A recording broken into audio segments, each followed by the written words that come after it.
Hare Nama eva kevalam, kalo nasteva nasteva nasteva gatiranyata. Hare Nama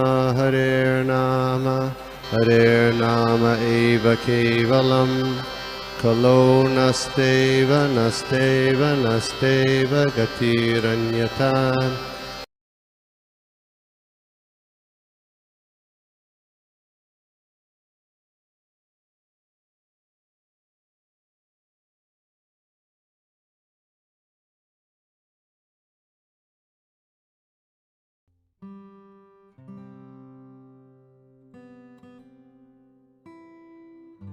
हरे कृष्णा माता जी। ये जो प्रशंसा है वो सभी दामोदर देश यात्रा और यहाँ के जो शिक्षा गुरु है, हमारे शिक्षा गुरु दीक्षा गुरु, उनको समर्पित है। क्योंकि मैंने जो कुछ भी सीखा है वो यहीं पे आके सीखा है और अभी सीख भी रहा हूँ। अभी माता जी ने जितना बताया वो ज़्यादा बोल गई मेरे बारे में, ऐसी कोई बात नहीं है। तो यहाँ के जो भक्तगण हैं वो थोड़ा सा सेवा में लगाने का प्रयास करते हैं और मैं थोड़ा थोड़ा कोशिश करता हूँ। तो जो भी कुछ होता है वो संग की वजह से होता है। और जैसे कि एक उदाहरण मुझे हमेशा याद आता है कि जब कोई गाड़ी होती है, जब कीचड़ में फंस जाती है तो उसे दो तरीके से बाहर निकाला जाता है। एक तो होता है कि पीछे से बहुत सारे लोग धक्का देते हैं और दूसरा आगे से एक रस्सी बांध करके उसको आगे से एक दूसरी गाड़ी पकड़ के खींचती है, तभी कोई गाड़ी जो फंसी हुई होती है वो कीचड़ में से बाहर आती है।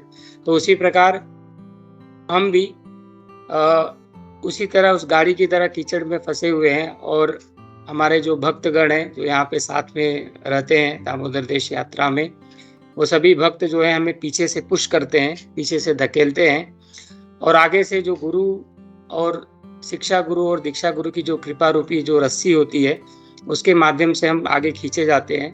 तो उसी प्रोसेस के माध्यम से हम इस भव रूपी जो ये संसार रूपी जो कीचड़ है उसमें से बाहर आ सकते हैं। तो आप सभी का की कृपा चाहते हुए आगे हम बढ़ेंगे। आज का जो श्लोक है गुरु वंदना करते हुए, ओम अज्ञानतिमिरान्धस्य ज्ञानाञ्जनशलाकया चक्षुरुन्मीलितं येन तस्मै श्रीगुरुवे नमः। श्रीचैतन्यमनोभीष्टं स्थापितं येन भूतले स्वयं रूपः कदा मह्यं ददाति स्वपदान्तिकम्।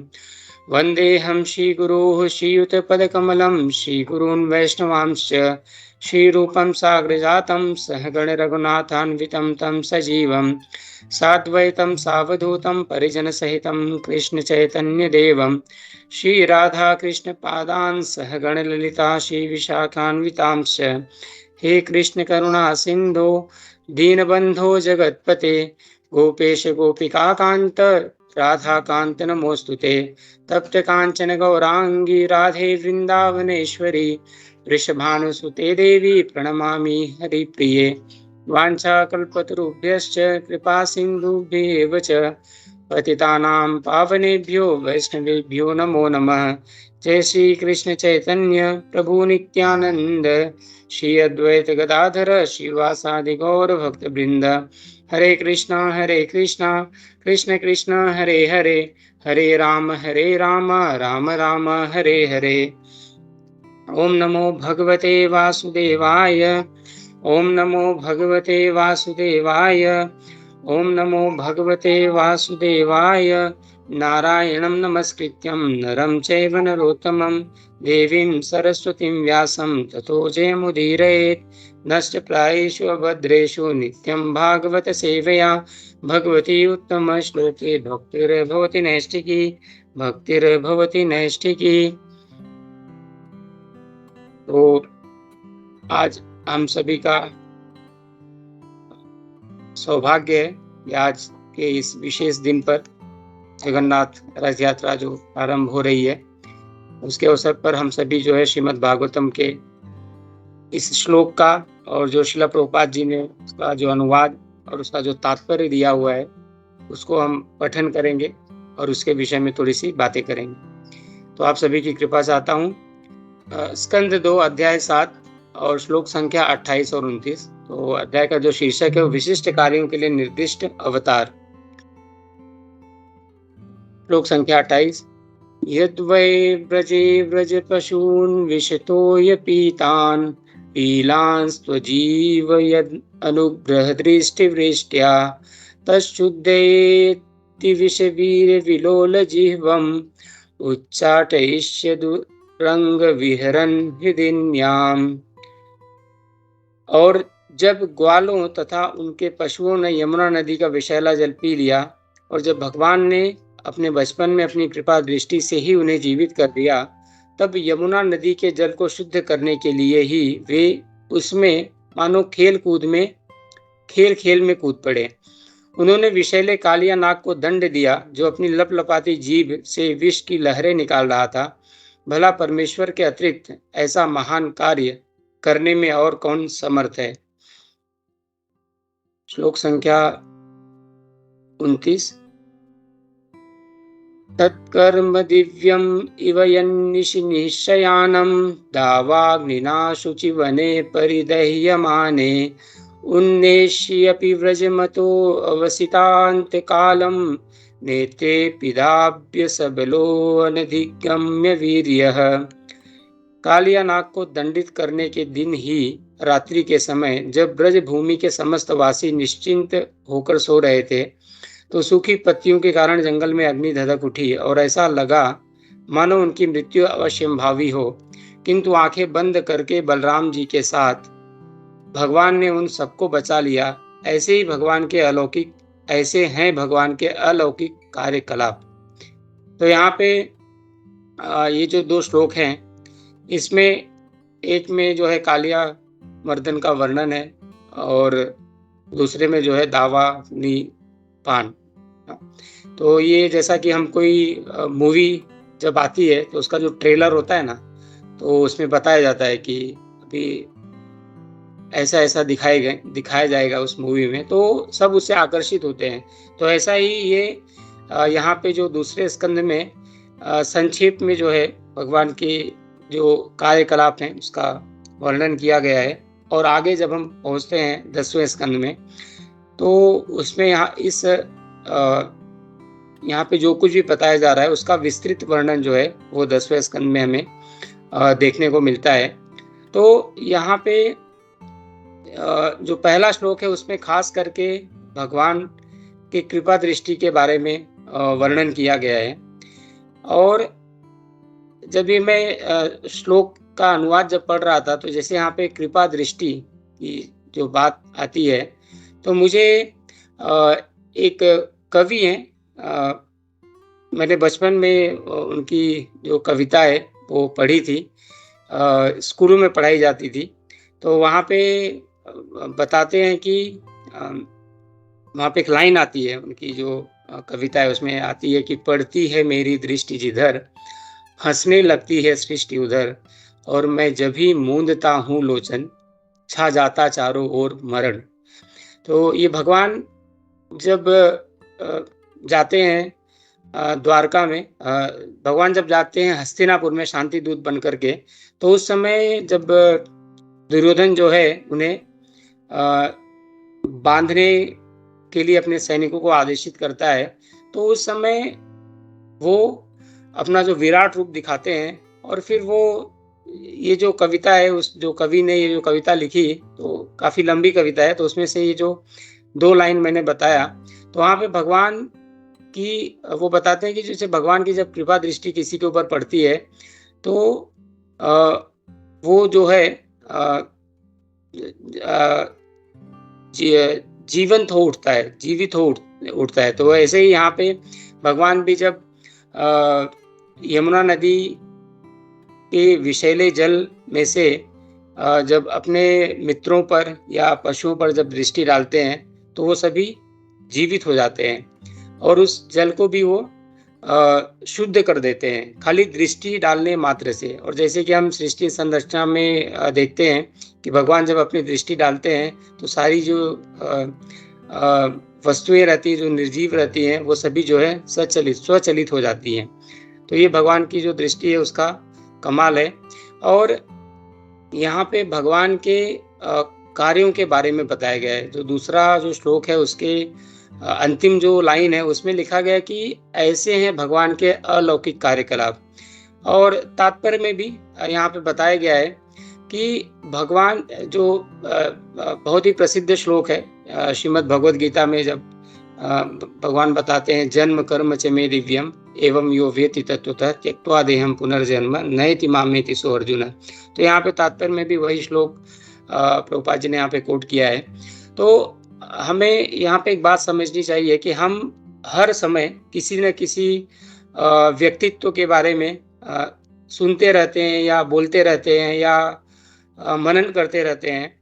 तो मतलब हम अपने पूरे दिन का जब कार्यकलाप देखेंगे तो हमेशा हम किसी न किसी के बारे में बात कर रहे हैं या किसी न किसी को किसी न किसी के बारे में सुनते रहते हैं। तो लेकिन जब हम किसी भौतिक व्यक्ति के बारे में सुनते हैं और भगवान के बारे में सुनते हैं या संसार में जितने लोग रहते हैं उनके बारे में सुनना और भगवान के बारे में या भगवान से जुड़े हुए जितने लोग रहते हैं उनके बारे में सुनना, तो इसमें क्या अंतर होता है। जैसे कि हम सभी जानते हैं कि भगवान जो हैं वो षड ऐश्वर्यों से परिपूर्ण हैं और उनके जो ऐश्वर्य हैं उनके समान कोई दूसरा नहीं है, क्योंकि जितने भी जो 6 ऐश्वर्य हैं वो सभी उनके पास में भरपूर मात्रा में पूरी तरह से उपलब्ध हैं और वो किसी और के पास में नहीं है। और जैसे कि हम किसी व्यक्ति का उदाहरण लें व्यक्तिगत तौर पे, यदि अभी जैसे मैं देखूं कि यश, अगर मैं यश की बात करूं तो कुछ वर्षों पहले हम देखते थे क्रिकेट का एग्जाम्पल लें तो वहाँ पे जो सचिन तेंदुलकर हैं उन्हें लगभग लोग भगवान की उपाधि देते हैं। हाँ, क्रिकेट का भगवान कहा जाता है। हम न्यूज़ चैनल पे देखते थे पहले, तो उन्हें कहा जाता था कि क्रिकेट के भगवान है। तो वो उनका जो यश है वो कुछ काल के लिए था, थोड़े समय के लिए वो बहुत अच्छा खेलते थे, उसके बाद में कोई दूसरा क्रिकेटर आता है, अभी विराट कोहली या महेंद्र सिंह धोनी, तो ऐसे करके अलग अलग लोग आएंगे तो उनका जो यश है तो वो हमेशा नहीं रहने वाला है। कोई दूसरा आएगा जो उनके रिकॉर्ड को तोड़ेगा तो उनका यश उनसे ज़्यादा बढ़ जाएगा। हम यदि धन की बात करते हैं, धन तो जैसे कि अभी अंबानी और अदानी जो है वो प्रसिद्ध हैं, या बिल गेट्स को ले लें, लेकिन ये जो इनका जो ये अस्तित्व है वो हमेशा ऐसे नहीं रहेगा। कोई और आएगा इनको, या ये कोई और पहले नंबर पे था जिनको पछाड़ करके ऊपर आए हैं, फिर आगे चल के ऐसा भी हो सकता है कोई और आए जो इनके भी ऊपर जाए। तो ये जो ऐश्वर्य है या ये जो धन है या हम बल देखते हैं तो WWE या WWF में देखते हैं बहुत सारे लोग शारीरिक रूप से बहुत ही बहादुर दिखाई देते हैं, लेकिन उनका जो बल रहता है वो कुछ समय के लिए रहेगा, उसके बाद में वो समाप्त हो जाता है। और ज्ञान की भी बात करते हैं तो आजकल बहुत सारे तथाकथित ज्ञानी हैं जो भरे हुए हैं, जो अपनी अपनी जो फिलोसॉफी होती है, अपना अपना जो दर्शन होता है वो प्रदर्शित करते रहते हैं, या बहुत सारे वैज्ञानिक होते हैं जो हमेशा जो है रिसर्च करते रहते हैं, एक नया नया चीज़ लेकर के आते हैं। कोई होता है जो आता है वो एक अपने एक स्टेटमेंट जो रहता है वो स्थापित करता है, और कुछ समय के बाद में कोई दूसरा व्यक्ति आता है, कोई दूसरा उससे बड़ा जो वैज्ञानिक या उससे बड़ा जो ज्ञानी होगा वो आएगा और वो बोलेगा कि नहीं नहीं, ये जो पहले बताया गया था वो बरोबर नहीं है, वो सही नहीं है। तो कोई दूसरा वो उनका कोई दूसरा एक वाक्य लिख के जाएंगे कि नहीं, ये मैं अभी जो बोल रहा हूँ वो सही है।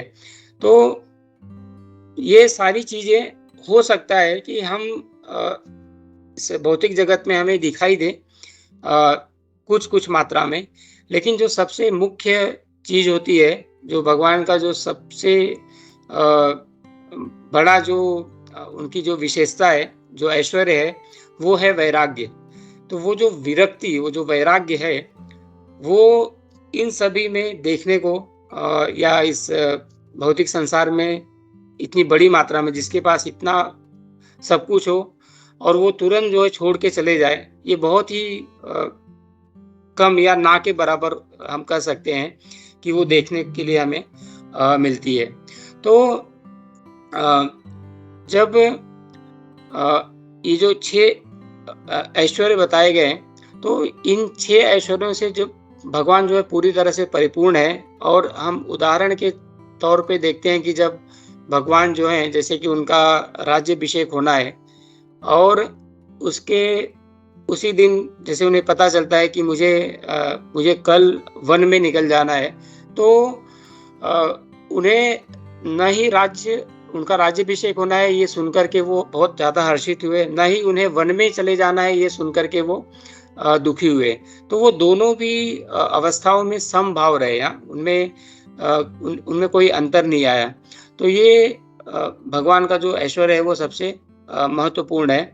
तो हम भौतिक जगत में देखते हैं कि ये जितने भी मैंने जो नाम लिए यहाँ पे, तो ये सभी क्या करते हैं, ये जन्म लेते हैं, कुछ वर्षों तक कठिन प्रयास करते हैं और फिर उस कठिन प्रयास के माध्यम से, और उसमें भी भगवान की कृपा के माध्यम से, क्योंकि भगवान की कृपा के बिना कोई भी जो ऐश्वर्य हम प्राप्त करते हैं या कोई भी वस्तु जो है वो प्राप्त करते हैं, कोई भी चीज़ जो है संभव नहीं है। जैसे कि भगवत गीता में वो 5 कारण बताए गए हैं कोई भी कार्य कंप्लीट होने के लिए। तो अधिष्ठानम तथा कर्ता करणम च पृथक विदम विविधाश्च पृथक चेष्टा दैवम चैवात्र पंचमम। तो उसमें अधिष्ठानम ये जो हमारा शरीर है वो, और कर्ता जो हमारे अंदर जीवात्मा है वो भगवान का ही अंश है, और हमारी जो इंद्रियां हैं वो भगवान के द्वारा प्रदत्त हैं इस शरीर में, जिसके माध्यम से हम सारे कार्य करते हैं। और उसके बाद में एक चेष्टा होती है कि हम प्रयास करते हैं। तो ये जो 4 चीज है वो देखते हैं कि सभी करते हैं, मतलब सभी के पास में है और प्रयास भी सभी करते हैं इस भौतिक जगत में। ये जो ऐश्वर्य होता है खास करके 5, छठवें के पीछे कोई नहीं जाना चाहता है। तो जो 5 ऐश्वर्य है उसके पीछे सभी भागते हैं और उसको प्राप्त करने के लिए सभी अथक प्रयास करते हैं। लेकिन सबसे महत्वपूर्ण जो होता है वो दैवम चैवात्र पंचमम। जब तक भगवान की कृपा नहीं हो, भगवान की इच्छा नहीं हो, तब तक ये सारी चीजें जो हैं वो कोई भी व्यक्ति प्राप्त नहीं कर सकता है। तो उनकी कृपा से ही हमें सब कुछ मिलता है। तो लोग प्रयास करते हैं, जन्म लेने के बाद में काफी श्रम करते हैं, बहुत वर्षों तक प्रयास करते हैं और उसके बाद में वो एक स्तर पे पहुंचते हैं। लेकिन उसके मतलब उन सब चीजों को प्राप्त करने के बाद में उन्हें जो वैराग्य वाला जो स्तर होता है वो नहीं आता है। वो आने के लिए उन्हें और भी बहुत मेहनत करनी पड़ती है। और हम बहुत सारे आजकल देखते हैं, बहुत सारे जो ज्ञानी हैं वो आध्यात्मिक या धार्मिक लेवल पे भी जो हैं वो कुछ वर्षों तक जो है वो प्रयास करते हैं, उसके बाद में स्वयं को जो है भगवान घोषित कर देते हैं। तो जो स्वयं को भगवान घोषित करते हैं उन भगवान को हम देखते हैं कि उनकी जो बुद्धि है वो फिर भ्रमित हो जाती है। और जैसे कि हम जानते हैं भगवान का जहाँ पे जन्म होता है वो कुछ वर्षों के बाद में अपनी भ्रमित बुद्धि के कारण वहाँ पे पहुँच जाते हैं अपने कुछ ऐसे कर्मों की वजह से। तो जो स्वयं घोषित भगवान रहते हैं उनमें और जो साक्षात भगवान हैं उनमें ये फर्क होता है। और जन्म, तो भगवान जैसे कि भगवान जब जन्म लेते हैं तो भगवान तो पहली बात वो अवतरित होते हैं।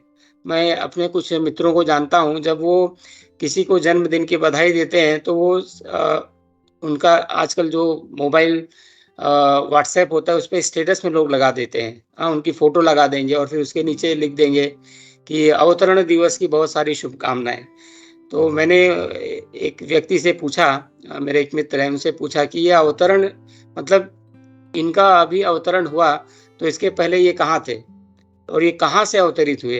अवतरण का मतलब होता है उतर करके आना, तो किसी स्थान पे थे जहाँ से उतर करके आते हैं खुद से। तो इसका जवाब नहीं है।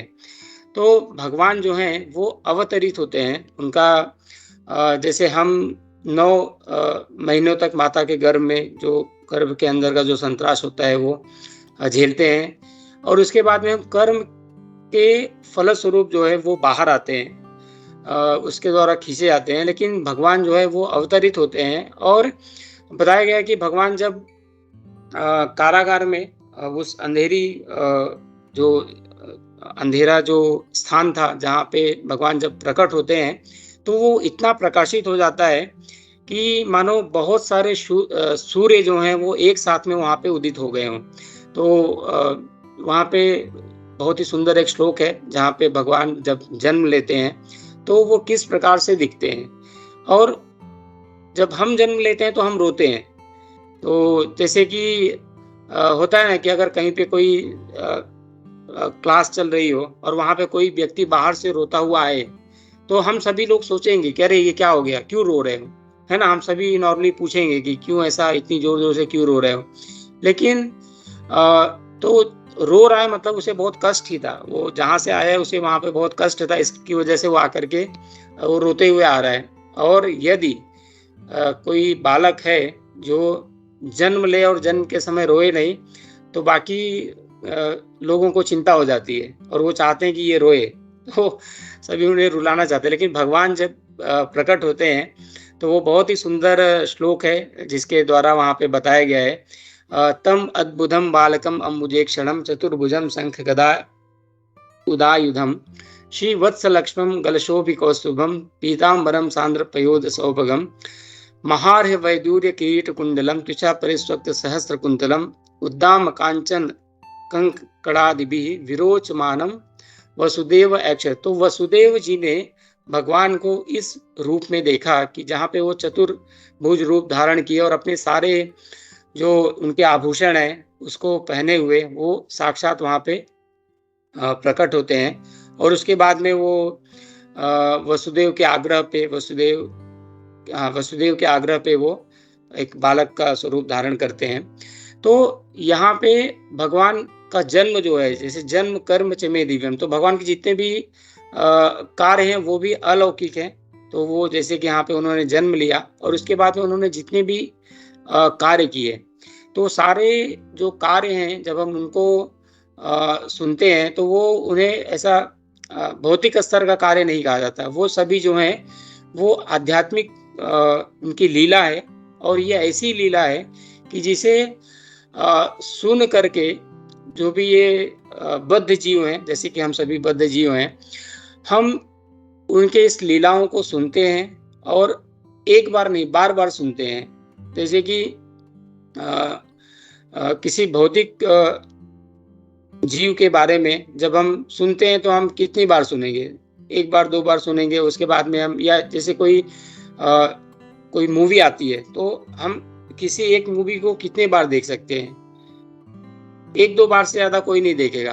मैं जब भी पढ़ता था 2003 या 2003 के आसपास की बात है।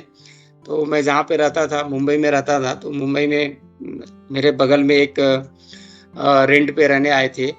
तो उनके फैमिली में एक लड़का था जो उस समय तेरे नाम मूवी आई थी।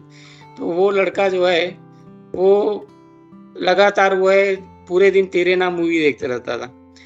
तो फिर भी वो कुछ दिनों तक मैंने उसे देखा कि वो देख रहा है। बाद में उसने फिर कोई दूसरी मूवी स्टार्ट कर ली, कोई दूसरी मूवी देखने लगा। तो कोई भी चीज़ जो है भौतिक जगत में हमें कितनी भी सुंदर क्यों ना लगे, लेकिन हम उसे बहुत बार नहीं देख सकते हैं या बहुत बार उसके बारे में नहीं सुन सकते। लेकिन यहाँ पे भगवान का जो नाम है, उनकी जो उनके जो रूप का वर्णन है, उनकी जो लीला है, वो उनके जो गुण हैं, वो हम इन सभी को बारंबार सुन सकते हैं और जितने बार सुनेंगे हमें ऐसे लगेगा कि हम कुछ नया सुन रहे हैं, क्योंकि भगवान जो हैं वो हमेशा नवीन है, हमेशा नव यौवनम है। तो हम उनका जो नाम है, उनकी जो लीला है, उनके जो गुण हैं, उनका जो रूप सौंदर्य है, तो उसे हम जितनी बार सुनेंगे उतनी बार हमें ऐसा लगेगा कि हम तृप्त नहीं हैं। और यही जो है आत्मा को पोषित करने वाला बनता है, जो आत्मा की तृप्ति के लिए होता है। तो हमारी जो आत्मा है, वो भगवान के नाम, रूप, गुण और लीलाओं के माध्यम से ही अ, तृप्त होगी पूरी तरह से, और ऐसी तृप्ति जो है हम फिर से उसे सुनना चाहेंगे, और ये तृप्ति का मतलब है हम उससे आनंदित होंगे, और हमारा जो आकर्षण है वो उसके प्रति हमेशा दिन प्रतिदिन जो है वो बढ़ता जाएगा। और भौतिक जगत की जितनी भी चीजें हैं, हम अ, उससे तृप्त नहीं होते। उसका कारण क्या है कि हम जैसे कि हम किसी रूप या किसी सौंदर्य को देखते हैं, तो हमें लगता है कि हाँ, ये बहुत सुंदर है। या जैसे किसी लड़की का एग्जाम्पल लें, किसी स्त्री का एग्जाम्पल लें, तो हमें लगेगा कि हाँ, ये स्त्री जो है बहुत सुंदर है। और कुछ वर्षों के बाद में हमें लगेगा कि नहीं, ये स्त्री सुंदर नहीं, कोई दूसरी स्त्री जो है वो ज्यादा अधिक सुंदर है। तो ये क्यों होता है? क्योंकि हम जो हैं, जैसे कि हम शरीर नहीं है, बल्कि हम क्या हैं? हम जीव आत्मा है। और आत्मा जो होता है वो भगवान का अंश होता है। तो हम अपने पूरे जीवन में जितने भी चेहरे के पीछे भागे हैं, लेकिन हम उससे तृप्त इसलिए नहीं होते हैं क्योंकि हमारी जो तृप्ति है वो जब तक भगवान जो पूर्ण पुरुषोत्तम है, जब तक हम उनके प्रति आकर्षित नहीं होंगे, तब तक हमें दूसरी सभी चीजों के प्रति जो है वो आकर्षण रहेगा, और उससे हम तृप्त नहीं होंगे। तो भगवान से अपने आप को जोड़ना, भगवान के प्रति आकर्षित होना, और जब हम भगवान के नाम, रूप, गुण और लीलाओं के प्रति आकर्षित हो जाएंगे पूरी तरह से, तो फिर हमें जो भौतिक स्तर की जो चीजें होती हैं उसके प्रति हमारा जो आकर्षण होता है वो कम हो जाएगा, कम होते जाएगा। और यही जो है वो एक लक्षण भी है कि हमें उस भगवान की जो 4 चीजें बताई गई, इसके प्रति कितना आकर्षण हो रहा है। तो जैसे कि बताया जाता है, विरक्ति, वैराग्य, कि मतलब हमें भौतिक चीजों से वैराग्य तभी होगा, तभी मालूम पड़ेगा जब हम भगवान के प्रति आकर्षित होंगे, भगवान के नाम के प्रति हमारा जो आकर्षण है वो बढ़ेगा। और ये जो 4 चीजें बताई गई, इससे करने से क्या होता है? जैसे कि जन्म कर्म च मे दिव्यम एवं यो वेति तत्वतः त्यक्त्वा देहम पुनर्जन्म। तो जब हम इन चारों के प्रति आकर्षित होंगे, तो क्या होता है कि हम इस शरीर को छोड़ने के बाद में इस भौतिक जगत में फिर से लौट करके नहीं आते हैं। अर्थात जब हम इनके प्रति आकर्षित होते हैं, तो हमारा जो भौतिक बंधन होता है वो कट जाता है, और हम इस शरीर को छोड़ने के बाद में फिर से वापस इस भौतिक जगत में नहीं आते हैं, क्योंकि यद गत्वा न निवर्तन्ते तद धाम परमम मम। भगवान कहते हैं भगवद गीता में कि मेरा वो जो धाम है वो किसी सूर्य या चंद्र के द्वारा प्रकाशित नहीं होता है। न तद्भासयते सूर्यो न शशांको न पावका। और जो वहां पे जाता है वो वापस लौट करके नहीं आता है। और हम एक लेक्चर में सुन रहे थे कि बहुत सारे जो माता पिता होते हैं वो बच्चों को क्या करते हैं, वो इस्कॉन में जाने से मना करते हैं कि वहां मत जाना। क्यों? क्योंकि यद गत्वा न निवर्तन्ते तद धाम परमम। वो जो वहां पे जाता है वापिस लौट करके नहीं आता है। तो भगवान जो है वो इतना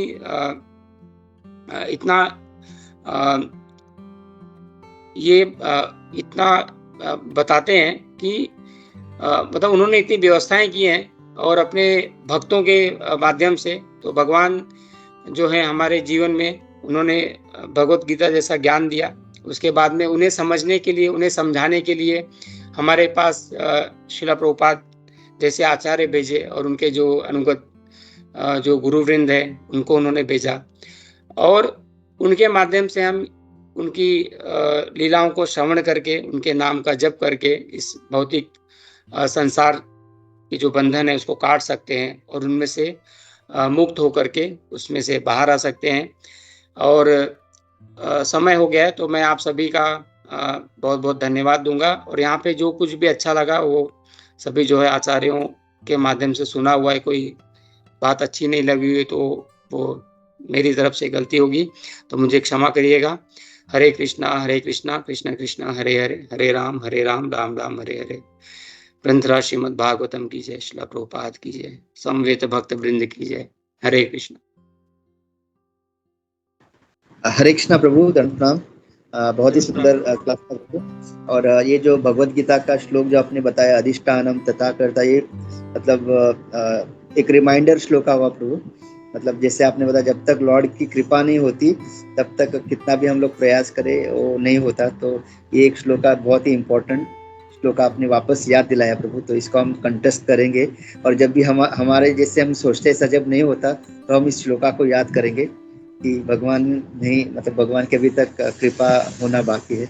और सेकेंडली जो आपने ये जो बताया यद गतवान निवर्तन्ते, बहुत ही अच्छा मतलब हमने इस एंगल से कभी नहीं सोचा था क्यों लोग इस्कॉन में भेजना नहीं चाहते। एक बार इधर आए तो वो वापस संसार में नहीं जाता, भगवान के शरण में आ जाता है। तो थैंक यू ब्रो, इसको हम लोग याद रखेंगे। बहुत ही सुंदर क्लास था। हरे कृष्णा। हरे कृष्णा प्रभु जी, धन्यवाद, प्रणाम। माता जी।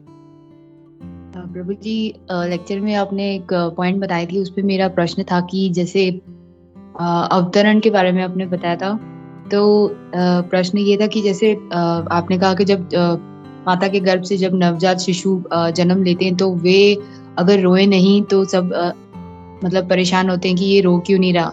तो मेरा प्रश्न ये था कि माता के गर्भ में तो इतने 9 महीने रह के मतलब वो जो शिशु है वो बहुत पीड़ा से गुजरता है, और उस वक्त वो भगवान से प्रार्थना करता है कि भगवान आप मुझे इससे निजात करिए, और मैं जैसे ही बाहर आऊं तो मैं आपकी मतलब मैं आपकी पूजा करूंगा।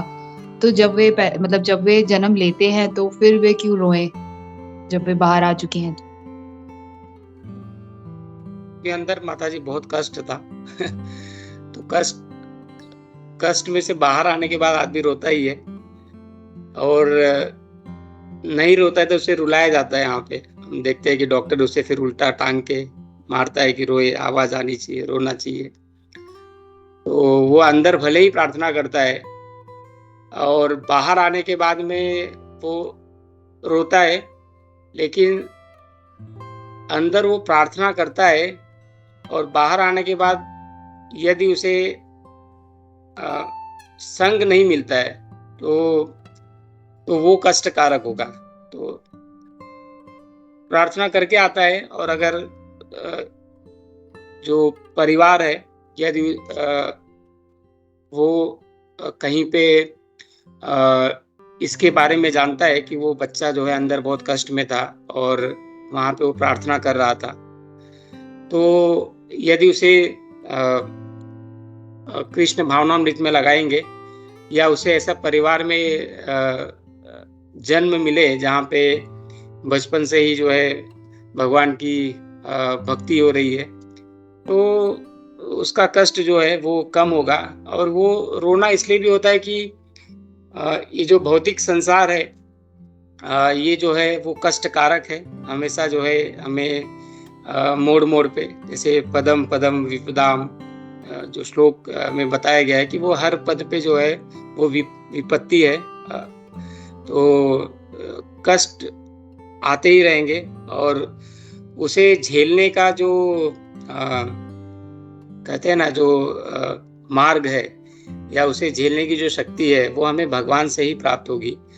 तो ये परिवार जो जन होते हैं उन्हें जानना चाहिए, और उन्हें यदि पता होगा तो वो उस हिसाब से आचरण करेंगे, उस हिसाब से भक्ति में लगाएंगे, और फिर वापस से इस भौतिक जगत में नहीं आना पड़े। और रोने का और भी एक कारण होता है माता जी कि ठीक है, वो अंदर तो प्रयास करता है, अंदर वो प्रार्थना करता है, उसे बहुत कष्ट हो रहा है, और बाहर आकर के अगर उसे ऐसा वातावरण नहीं मिला तो फिर से उसे वो कष्ट झेलना पड़ेगा। फिर से वो अभी आज मनुष्य शरीर में एक गर्भ में है, कल किसी और शरीर में होगा जहाँ पे उसे फिर से गर्भ में जाना पड़ेगा, उनकी जो भी अवधि होगी वहाँ पे कष्ट झेलना पड़ेगा।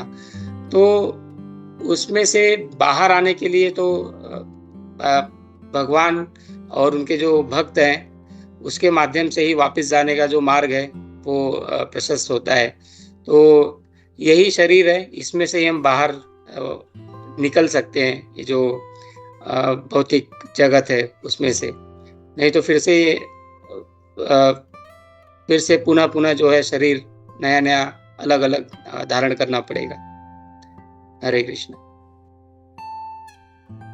हरे कृष्ण प्रभु जी, थैंक यू प्रभु जी। इसका मतलब है कि अच्छा है कि वे रोए तो उन्हें पता चले कि ये जगत, भौतिक जगत दुखालयम है, इसलिए यहाँ रोना चाहिए, क्योंकि यहाँ पे ये रहने की जगह नहीं है, रहने की जगह गोलोक है।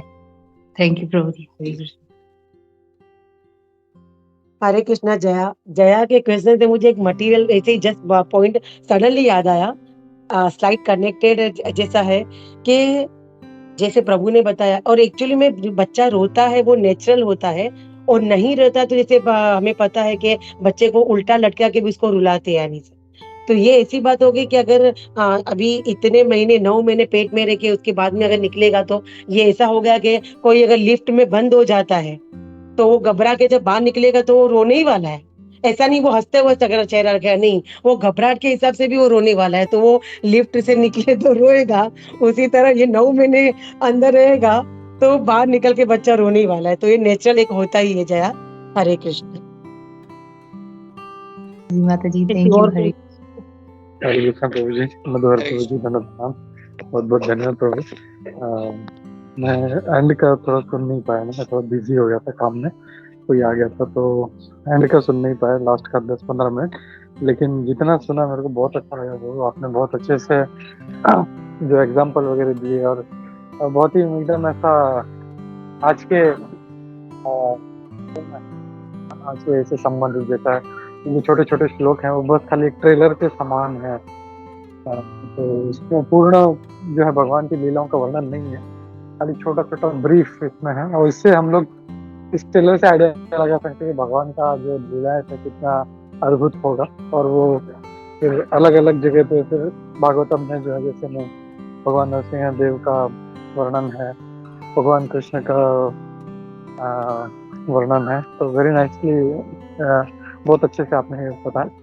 और ये भी जो माता जी ने उत्तर दिया बहुत अच्छा वेरी नाइस कि प्रैक्टिकल, अगर किसी को किसी में बांध के रखें किसी को, और वो जब बाहर आएगा तो ही विल बी एकदम काफी त्रस्त रहेगा वो उस जगह पे, और जैसे ही बाहर आता है तो वो उसका सारा।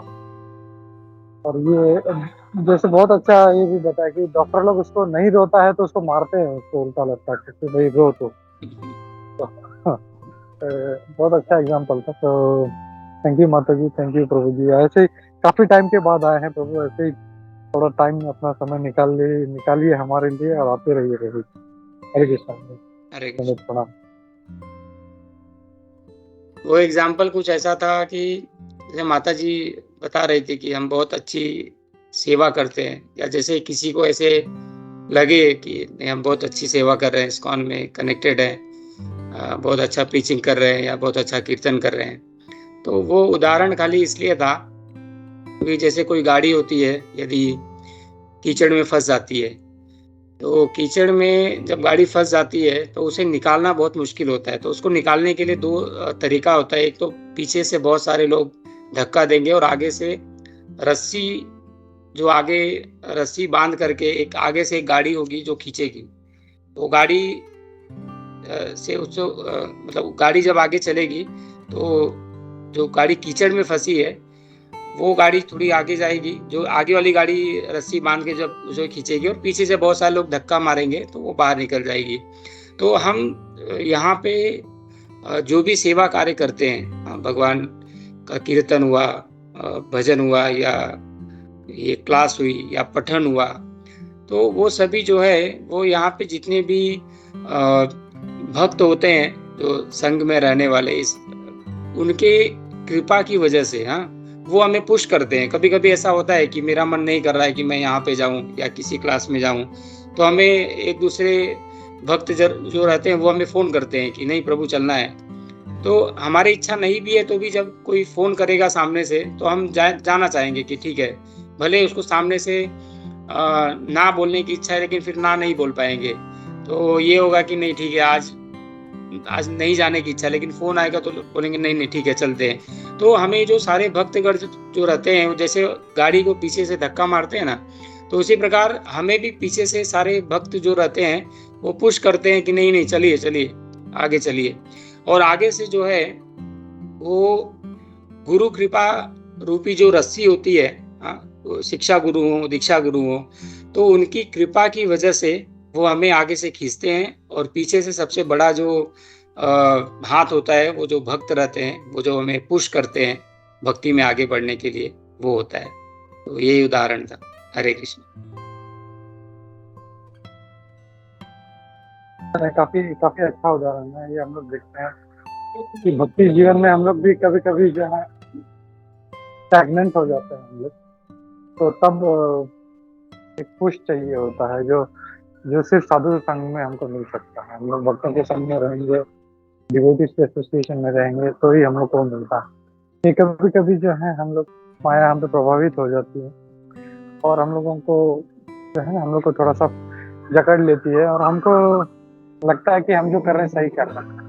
लेकिन वही भक्त संग जब रहेगा तो फिर हम लोग भक्त संग में जो है हम लोग धीरे धीरे फिर जो है उसको आगे बढ़ते रहते हैं। और जो गुरु का कृपा है, वो रस्सी भी जो बहुत जरूरी है, तो वो भी हमारा कनेक्शन जो है वो बहुत जरूरी है, वो होना चाहिए। वो तो दोनों चाहिए हम लोगों को, हमारे जो शिक्षा गुरु दीक्षा गुरु, उनका भी जो है कनेक्शन हो, उनका पुश हो उनसे। मतलब ऐसा नहीं है कि बहुत से लोग जो भक्त जो है वो खाली इनिशिएशन लेके भूल जाते हैं, फिर वैसा नहीं होना चाहिए।